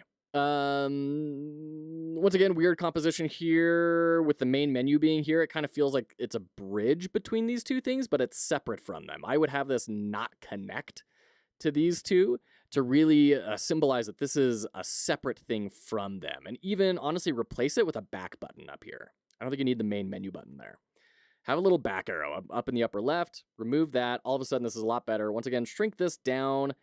Maybe even replace it, because I don't think it's doing any favors. You've already established a sort of visual symbology of this, that this is going to lead you in different directions, and that's not what's happening here. Also, it's a little annoying that it's slightly off on the pixels. This one feels lower into the left than this one feels down into the right. Anyways, let's go into a level. So this is Null Gravity Labyrinth. Your objective is to find the golden square. All of these are walls. You can't go through them. Man, this is so trippy. And I'm not getting any music or sound effects or anything, which is weird because the achievement for opening the settings menu says, "Do you like the music?" So the objective here is we need to find different colored squares. And as soon as we touch a colored square, it will delete all the barriers of that color. So this is already very trippy. The draw distance is really small, which is a bummer. It kind of feels Superman 64-esque in that regard. I wish I could see a lot further. Oh, we found a square. So let's delete all the pink stuff. So now we have more of the level we can explore. As far as like the concept goes, I think it's interesting. I think it's kind of just a chill, psychedelic kind of see what you can explore around in sort of event. I don't know what that is. What's that? I don't know. Was it a portal? Did I get zonked around into a different part of the... What's this? Nothing. It just looks kind of weird. Okay. I think it's interesting. It's kind of a chill sort of exploration game in that regard of just abstract. It feels like the sort of thing someone may take an edible and just, go have a good time. It's not incredibly engaging to me. I know there's a timer going on the bottom, but this might just be not for me because I've never really been thrilled about score attack games. This is trippy, says Ariel. Yeah, for real. It is very trippy. It's very Ender's Game, there is no down, right? The enemy's gate is down. So I like the concept. I like the idea of just kind of wandering around this surreal landscape and trying to find things. Where I think it could get kind of frustrating, at least for me, is especially early on, it seems like you can get into a position where it's really hard to figure out where you have been and where you have yet to explore. And that would be really annoying because it's possible that I just get completely stuck without finding any of these cubes. And the weird thing is, it's got kind of this reverse difficulty curve because of that, where the more of those cubes you find, the easier it's going to be because there's fewer obstacles preventing you from finding more cubes. So it's kind of like the hardest it ever is right out of the gate, which is a little... It's always a little weird when a game has that sort of a difficulty progression. So like you can see here, I'm kind of just like floating around aimlessly. I don't have any rhyme or reason to know where I'm going. And because I don't have any way to like evaluate that or have any landmarks to judge myself off of, hey, I found a cube, I don't feel very empowered to take control of anything. And that's rough. When you lose that feeling of empowerment, that's when you start to lose your dramatic tension cycles and boredom starts to set in. So that's kind of rough. That's something that I think this design needs to work out. How do you empower people to make meaningful decisions instead of just kind of aimlessly wandering around? Honestly, this thing has some sort of uncanny horror feel to me. I could see that. And if you were like running away from a monster, I think that could amp up that dramatic tension, right? And then feeling powerless is a bit of a trope in the horror genre, and so, all of a sudden things kind of start to fit together a little bit. Doesn't seem very useful to even get the cubes. There are a lot of colors to get. Like, I definitely feel the level getting more opened, but there's a lot of colors. Like, I think the first level should have way fewer colors, right, to ease you into this. That being said, I do feel a lot of sense of accomplishment. Whenever I find a cube, it's this really big dopamine, oh, nice, yes, good. And very satisfying to see how much the level has opened up. I do wish that feeling were more so. Like, I wish there was some sort of animation that would play or something, that instead of just everything getting instantly wiped, like having a pop and sound effects and everything, and have delayed. So, like, all of the blue ones don't disappear at the same time, but kind of on random intervals all pop and disappear and fizzle away. That would be really satisfying. And once again, getting a better draw distance on that is going to help that feeling out a lot. After getting a cube, all spheres should fade away instead of instants. QRT, yeah, you and me, we're on the same page. Absolutely.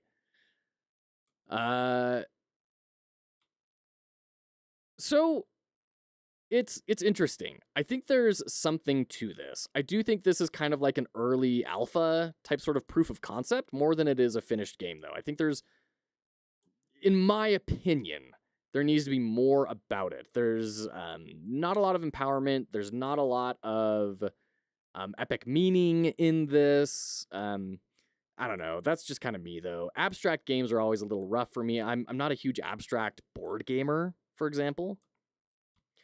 But like you can see, I've been floating around in this maze for like 6 minutes now. And I've only found a couple of cubes. I don't know how long these levels are supposed to take. And if it's more than a couple of minutes, I don't know. I think you lose all that feeling of accomplishment that you get from finding things. And you just start settling into frustration and boredom. Like, it'd be cool if you could find power-ups, right? See, and this is the problem. I talk all the time about the danger of it would be cool if from your playtesters. So definitely, developer, take this for whatever it's worth. But, like, if I could find a power-up and, like, launch a missile and delete a big block of things in order to make progress, all of a sudden I feel a little bit more empowered, right? If there were large objects floating through space that could help me to anchor myself. I know that's kind of what the colors are supposed to do, but we talk a lot about Miller's Law in here. 7 plus or minus 2 things can be kept in short-term memory. There's so many colors, and they're used so sporadically that I can't seem to really lock into my brain where anything is or isn't. Also, some of these gaps, I'm not totally sure if I'm supposed to be able to fit through them. Explode all the walls in succession with spatial audio, then you have a bunch of feedback. It's satisfying, and you kind of know where you've unlocked more stuff. Yes. 100% Cubus. Yes. Yeah, so, like, I think giving, like, some more feedback and juice into this would elevate it to another level. And then I think if you bring in some more ways to allow the player to have some agency, that helps it out a lot. And then especially if you combine all those with a more gentle ease into the game, like right now, woof, it is, like, I can't imagine finding all these different colored cubes. Like, oh, found one, hey, good. See, like, that feeling is really good. When you find one, it's like, yeah, this is great. Oh, I found another one. And this is what I'm talking about. Wait, oh, no, that was a graphics bug. Darn it. I got really excited there for a second. This is what I'm talking about, where it's kind of like reverse difficulty, right? It is the hardest it's ever going to be at the very beginning of the game. And the more things you clear away, the easier it gets, which it just feels kind of awkward. Dermarcus, 1982, hello, welcome in. It's good to see you. How are you, friend? I hope you're doing well. And I don't know how much more I want to play. But if all of those things were introduced and all of a sudden I had some more tension and some more ability to interact with things, I could see myself having a good time in this.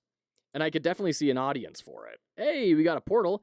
And a glow effect. A glow effect would be really nice on those cubes. Something to signify to the player, hey, go look over here. I guess there is. I don't know why I've just never noticed that before. Okay, so we got the greens all squared away. You've put me into a ball pit, right? That's right. We're just living our kindergarten dreams. Just living our best lives right now.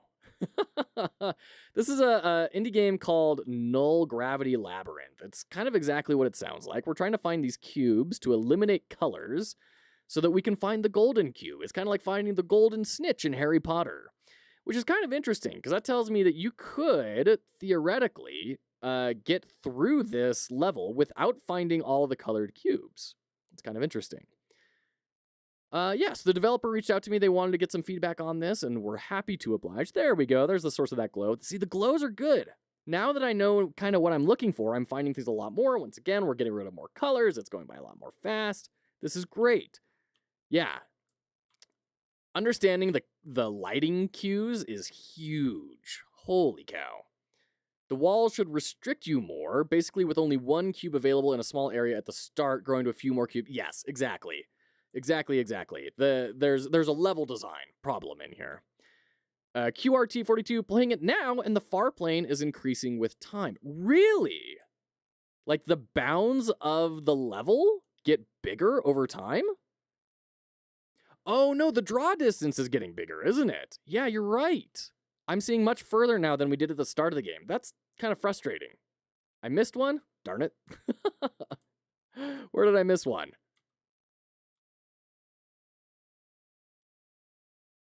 Yeah, because this is now feeling a lot more open and free and comfy cozy. I'm like more interested in finishing it now that I've like been able to find stuff at a reasonable clip, right? For a while there, we went like multiple minutes without finding a single cube, and that was pretty rough.